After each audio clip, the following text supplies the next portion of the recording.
ആണ്ടുവട്ടത്തിലെ 13-ാം ഞായർ. ഇന്നത്തെ സുവിശേഷത്തിൽ യേശുവിനെ അനുഗമിക്കുന്ന ശിഷ്യന്മാർക്കുണ്ടാകാൻ സാധ്യതയുള്ള 2 തരം വെല്ലുവിളികളെക്കുറിച്ച് നമുക്ക് മുന്നറിയിപ്പ് നൽകുകയാണ്. ഒന്നാമത്തെ വെല്ലുവിളി വിശ്വാസ ജീവിതത്തെ സ്വകാര്യവൽക്കരിക്കുന്ന പ്രവണതയാണ്. രണ്ടാമത്തേതാകട്ടെ സഹനമാർഗത്തെ പൂർണ്ണമായും പരിത്യജിക്കുവാനുള്ള ഒരു താല്പര്യമാണ്. ക്രിസ്തു ശിഷ്യൻ എന്നത് ക്രിസ്തുവിനെ സ്നേഹിച്ചുകൊണ്ട് അവിടുത്തെ ആദർശങ്ങൾക്കനുസരിച്ച് ജീവിതത്തെ ക്രമപ്പെടുത്തി ജീവിക്കുന്ന വ്യക്തിയാണ്.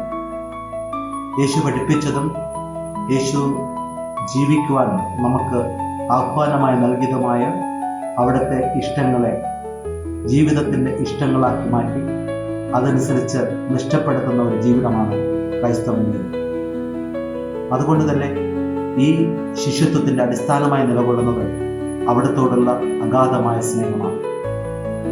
അഗാധമായ സ്നേഹത്തെ പ്രതിയുള്ള പരിണിതഫലമായ പ്രവർത്തനങ്ങളാണ് ശിഷ്യത്വത്തിൽ അന്തർലീനമായിരിക്കുന്നത്.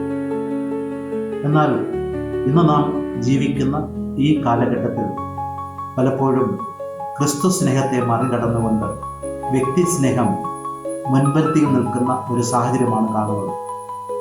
ക്രിസ്തുവിനേക്കാൾ ഉപരിയായി സ്വന്തം ഇഷ്ടങ്ങൾക്കും സ്വന്തം താല്പര്യങ്ങൾക്കും പ്രാമുഖ്യം കൊടുത്തുകൊണ്ടുള്ള ഒരു ജീവിത ശൈലിയാണ് പലപ്പോഴും ക്രൈസ്തവ ശിഷ്യന്മാർ അനുവർത്തിക്കുന്നത്. സ്വന്തം താല്പര്യങ്ങൾക്കും സ്വന്തം ഇഷ്ടങ്ങൾക്കും പ്രാമുഖ്യമുണ്ടാകുമ്പോൾ എനിക്ക് എന്താണ് ലാഭം എന്നുള്ളതാണ് ചിന്തയായി മാറുന്നത്. ഇന്നത്തെ കമ്പോള വ്യവസ്ഥയുടെ അടിസ്ഥാനത്തിൽ ഉപഭോക്തൃ സംസ്കാരത്തിൻ്റെ രീതിശാസ്ത്രം അനുസരിച്ച് എനിക്ക് ലാഭം കിട്ടുന്നതൊക്കെ എനിക്ക് സ്വന്തമാണെന്നും അവയാണ് എൻ്റെ മൂല്യങ്ങളെന്നും കരുതി ജീവിക്കുന്നവരാണ് ഏറെയുള്ളത്.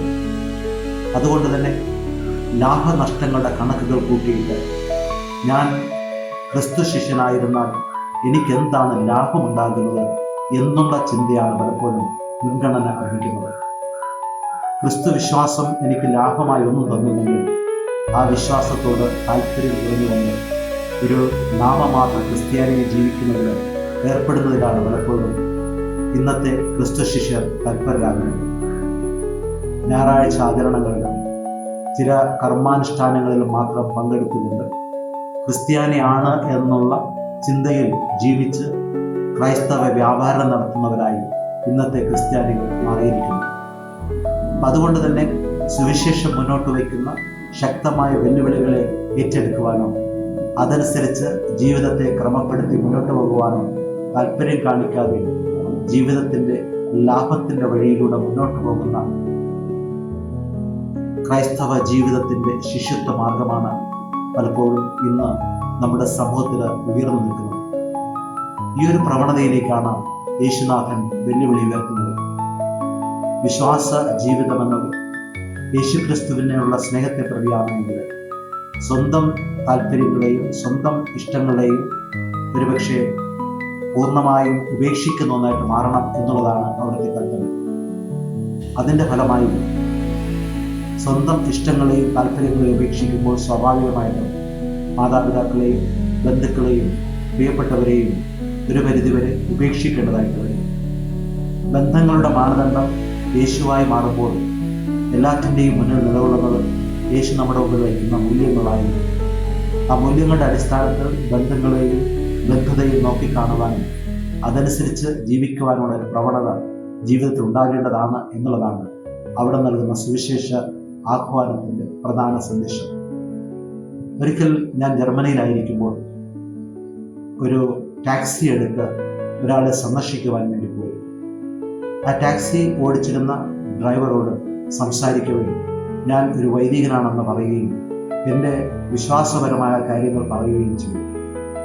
എന്നാൽ ഉടനെ തന്നെ ആ ഡ്രൈവർ എന്നോട് പറഞ്ഞത് താൻ ഒരിക്കൽ ഒരു കത്തോലിക്ക വിശ്വാസിയായിരുന്നുവെന്നും ഇപ്പോൾ ബുദ്ധമത വിശ്വാസിയായി ജീവിക്കുന്നു എന്നുള്ളതുമാണ്.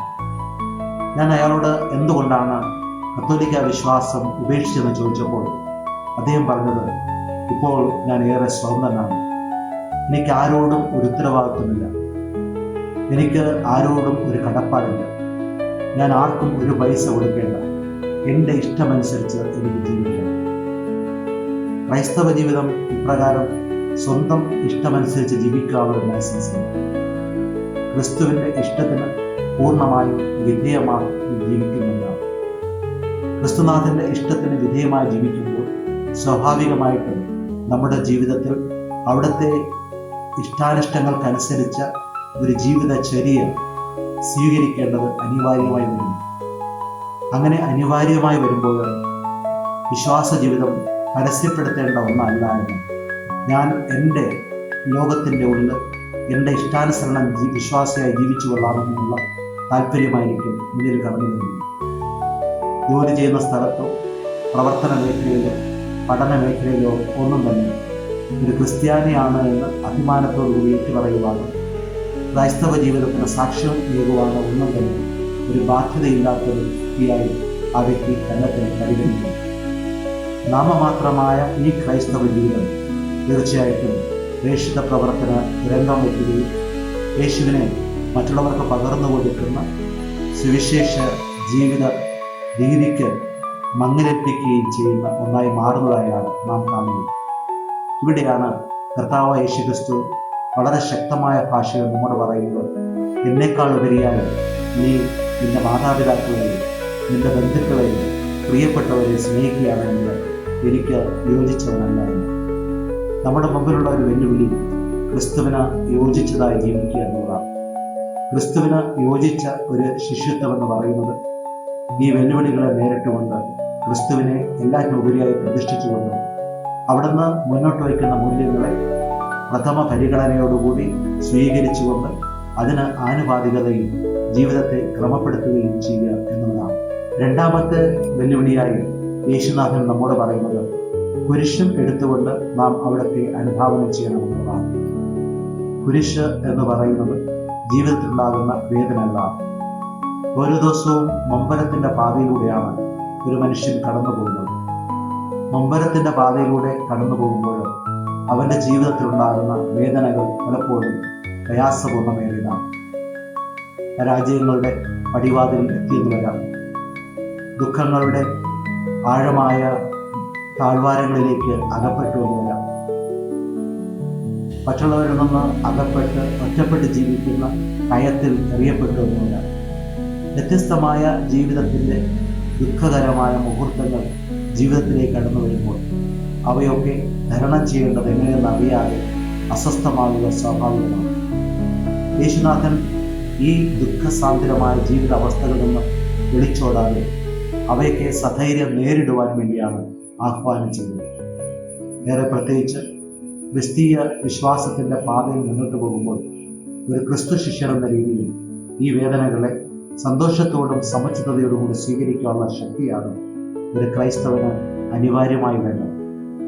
അങ്ങനെ ക്രിസ്തു ശിഷ്യൻ എന്ന രീതിയിൽ വേദനകളെയും ദുഃഖങ്ങളെയും ഏറ്റെടുത്തുകൊണ്ട് അവയ്ക്ക് നേരെ പുഞ്ചിരിച്ചുകൊണ്ട് അവയെ ജീവിതത്തിൻ്റെ ഭാഗമായി വെല്ലുവിളികളോട് ഏറ്റെടുക്കുമ്പോഴാണ് ക്രൈസ്തവ ജീവിതം സുനിശ്ചിതമായി രക്ഷയുടെ മാർഗമായി മാറുന്നത്.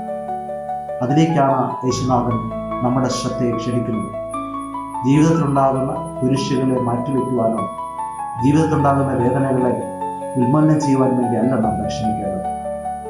എല്ലാ മതങ്ങളും എങ്ങനെ ദുഃഖങ്ങളെ ഉന്മൂലനം ചെയ്യാൻ സാധിക്കും എന്ന് നമ്മെ പഠിപ്പിക്കുകയും അതിനുവേണ്ടിയുള്ള മാർഗങ്ങളെ നമ്മെ അഭ്യസിപ്പിക്കുകയും ചെയ്യുമ്പോൾ യേശുനാഥൻ നമ്മുടെ മുമ്പിൽ വയ്ക്കുന്ന മാർഗം ദുഃഖങ്ങളെയും വേദനകളെയും സ്വീകരിച്ചുകൊണ്ട് ഇപ്രകാരം ജീവിതത്തെ രക്ഷാകരമായ ജീവിതമാർഗമാക്കി മാറ്റാം എന്നതാണ്.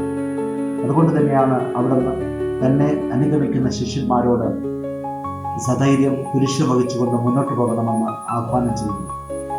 ഇവിടെ കുരിശുകളും വേദനകളും വഹിക്കുമ്പോൾ ഉണ്ടാകുന്ന ത്യാഗ സന്നദ്ധത വിസ്മരിക്കാൻ പാടുള്ളതല്ല. സഹനത്തിൻ്റെ പാതയിലൂടെ മാത്രമേ സന്തോഷത്തിൻ്റെ രക്ഷാകരമായ സായുജ്യം സ്വന്തമാക്കുവാൻ കഴിയും. ഈ സഹനങ്ങൾ വേണ്ടെന്ന് വയ്ക്കുമ്പോൾ, വേദനകളിൽ ഓടി ഒളിക്കുമ്പോൾ സ്വാഭാവികമായിട്ടും നാം ദൈവത്തിൻ്റെ മാർഗത്തിൽ നിന്ന് അകലുകയാണ്. ക്രിസ്തു ശിഷ്യൻ എന്ന രീതിയിൽ അവിടുത്തെ മാർഗത്തെ തട്ടിമാറ്റി മുന്നോട്ട് പോകാനല്ല നാം വിളിക്കപ്പെട്ടിരിക്കുന്നത്. മറിച്ച് ദുഃഖസാന്ദ്രമായ അവസ്ഥകളെ പുഞ്ചിരിയോട് ഏറ്റുവാങ്ങിക്കൊണ്ട് അതിനെ ജീവിതത്തിൻ്റെ വിജയമാർഗമാക്കി മാറ്റുക എന്നുള്ള വലിയ വെല്ലുവിളിയാണ്. ഈ വെല്ലുവിളി ധീരതയോടുകൂടി ഏറ്റെടുക്കുവാൻ വേണ്ടി കർത്താവ് നമ്മെ ആഹ്വാനം ചെയ്യുന്നു. കുരിശെടുക്കുമ്പോൾ സ്വാഭാവികമായിട്ടും ആ കുരിശിനോടൊപ്പം കർത്താവും ഉണ്ട് എന്ന് നാം തിരിച്ചറിയണം. കുരിശ് വഹിച്ച് നാം മുന്നോട്ട് പോകുമ്പോൾ എൻ്റെ കുരിശ് വഹിക്കുവാൻ എന്നെ സഹായിക്കുന്ന എൻ്റെ ദൈവം എന്നോട് കൂടിയുണ്ട് എന്നുള്ള ഒരു കാഴ്ചപ്പാടാണ് ക്രൈസ്തവ ജീവിതത്തിൻ്റെ ശക്തിയിൽ ചേരുന്നത്. ഈ ശക്തിയിൽ പൂർണ്ണമായും ആശ്രയിച്ചുകൊണ്ട് കുരിശ് വഹിച്ച് മുന്നോട്ട് പോകുവാനുള്ള ആഹ്വാനമാണ് യേശുനാഥൻ ക്രിസ്തു ശിഷ്യൻ എന്ന രീതിയിൽ നമുക്ക് ഓരോരുത്തർക്കും നൽകുന്നു. ശിഷ്യത്വത്തിൻ്റെ ഈ മഹനീയമായ മുദ്ര മനസ്സിലാക്കിക്കൊണ്ട് നമ്മുടെ ജീവിതത്തെ മുന്നോട്ട് കൊണ്ടുപോകുവാൻ വേണ്ടി നമുക്ക് പരിശീലിക്കേണ്ടതുണ്ട്. ഇന്നത്തെ ഒന്നാമത്തെ വായനയിൽ എലീശ പ്രവാചകന്റെ ജീവിതവുമായി ബന്ധപ്പെട്ട ഒരു സംഭവമാണ് നാം വായിച്ചു കേൾക്കുന്നത്. ശൂനേംകാരിയായ ഒരു സ്ത്രീ എലീശ പ്രവാചകന്റെ യാത്രകളിൽ അദ്ദേഹത്തിന് വേണ്ടി വിരുന്നൊരുക്കുകയും അദ്ദേഹത്തിൻ്റെ യാത്രകളിൽ താമസിക്കാൻ തക്ക രീതിയിൽ തൻ്റെ ഭവനത്തെ വിട്ടു നൽകുകയും ചെയ്യുന്നതാണ്. ഈ സ്ത്രീയുടെ ആതിഥ്യം സ്വീകരിച്ചുകൊണ്ട് അതിൽ ആകർഷണനാകുന്ന എലീശ പ്രവാചകൻ ആ ഭവനത്തിൻ്റെ പ്രധാനപ്പെട്ട ആവശ്യം തിരിച്ചറിഞ്ഞുകൊണ്ട് ആ ഭവനത്തിൽ ഒരു കുഞ്ഞുണ്ടാകുവാൻ വേണ്ടി ദൈവത്തോട് പ്രാർത്ഥിക്കുകയും വരുന്ന വർഷം ആ ഭവനത്തിൽ ഒരു കുഞ്ഞുണ്ടാകും എന്നുള്ള ഒരു വാഗ്ദാനം നൽകുകയും ചെയ്യുന്ന സംഭവമാണ് നാം വായിച്ചു കേൾക്കുന്നത്. ഇവിടെ തൻ്റെ വിശ്വാസം സ്വകാര്യമായി കരുതാതെ വിശ്വാസത്തെ പ്രതി ആ പുണ്യപുരുഷന് സാക്ഷ്യമേകുവാൻ വേണ്ടി മുന്നോട്ട് വരുന്ന ശൂന്യകാരിയായ സ്ത്രീയാണ് കാണുന്നത്. അവൾ ഈ ഒരു പ്രവാചകൻ ദൈവത്തിൻ്റെ പ്രത്യേകമായ ദൂതനാണെന്ന് തിരിച്ചറിഞ്ഞുകൊണ്ട് അദ്ദേഹത്തിന് വേണ്ടി ആതിഥ്യം നൽകുന്ന മനോഹരമായ ദൃഷ്ടാന്തമാണ് ഇന്ന് കാണുന്നത്. നമ്മുടെ ജീവിതത്തിലും യേശുവിൻ്റെ അനുയായികൾ എന്ന രീതിയിൽ നമ്മുടെ വിശ്വാസത്തെ സ്വകാര്യമായി കരുതാതെ നമുക്കും അത് പരസ്യപ്പെടുത്തുവാനും മറ്റുള്ളവർക്ക് യേശുവിൻ്റെ നാമത്തിൽ ആതിഥ്യം നൽകുവാനുമുള്ള മനസ്ഥിതി ഉണ്ടാകേണ്ടതാണ്. ഈ വചനഭാഗം നമുക്ക് നൽകുന്ന സന്ദേശം ഇപ്രകാരം സുവിശേഷാധിഷ്ഠിതമായ പരസ്യപ്പെടുത്തലുകൾക്ക് നമ്മെ ഉദ്ബോധിപ്പിക്കുന്നു എന്ന് മനസ്സിലാക്കാം. രണ്ടാമത്തെ വായനയിൽ വിശുദ്ധ പൗലോസ് റോമാക്കാർക്ക് എഴുതുന്ന ലേഖനത്തിൽ നിന്ന് വായിച്ചു കേൾക്കുന്ന ഭാഗമാണ്. അവിടെ ജഡികമായ മോഹങ്ങളെ അതിജീവിച്ച് ജീവിക്കുവാൻ വിശുദ്ധ പൗലോസ്ലീഹ നമ്മെ ആഹ്വാനം ചെയ്യുകയാണ്.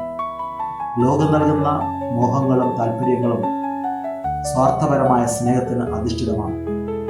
സ്വന്തം ഇഷ്ടങ്ങൾക്കും സ്വന്തം താല്പര്യങ്ങൾക്കും പ്രാമുഖ്യം കൊടുത്തുകൊണ്ട് സ്വാർത്ഥപരമായ സ്നേഹത്തിൽ ജീവിക്കുവാൻ വേണ്ടിയാണ് ജഡിക മോഹങ്ങൾ നമ്മിൽ ഓരോരുത്തരിലും പലപ്പോഴും സ്വാധീനം ചെലുത്തുന്നത്. എന്നാൽ അവയെ പാടെ ഉപേക്ഷിക്കണമെന്നും നമ്മിൽ പാപത്തിൻ്റെ മരണമുണ്ടാകണമെന്നും ദൈവത്തിൻ്റെ ജീവിത സംഭവം നമ്മുടെ ഓരോരുത്തരുടെയും ജീവിതത്തിൽ ജീവിക്കുന്ന യാഥാർത്ഥ്യമായിട്ട് മാറണമെന്നുള്ളതാണ് വിശുദ്ധ പൗലോസ് നൽകുന്ന സന്ദേശം. അങ്ങനെ വരുമ്പോൾ ദൈവത്തിൽ ജീവിക്കുന്നവരായിട്ട് മാറും. ജഡികരായി ജീവിക്കുന്നവരല്ല, മറിച്ച് ദൈവത്തിൽ ജീവിക്കുന്നവരാണ് യഥാർത്ഥ ക്രിസ്തു ശിഷ്യരായിട്ട് മാറുന്നത്. അങ്ങനെ ദൈവികമായ ചൈതന്യം ഉൾക്കൊണ്ടുകൊണ്ട് അവിടുന്ന് ജീവിക്കുന്ന, അവിടത്തോടൊപ്പം ജീവിക്കുന്ന, അവിടുന്ന് തന്നെ നമ്മുടെ ജീവിതത്തിൻ്റെ വ്യാപാരത്തിൻ്റെ മാനദണ്ഡമായിട്ട് മാറുന്ന ഒരു ജീവിതശൈലി തിരഞ്ഞെടുക്കണമെന്ന് ഇന്നത്തെ വായനകളൊക്കെ നമ്മെ ആഹ്വാനം ചെയ്യുന്നു. ഈ ആഹ്വാനം സ്വീകരിച്ചുകൊണ്ട് നല്ല ക്രിസ്തു ശിഷ്യരാകുവാൻ വേണ്ടി ഓരോ ക്രൈസ്തവർക്കും കഴിയട്ടെ എന്ന് പ്രാർത്ഥിക്കുന്നു.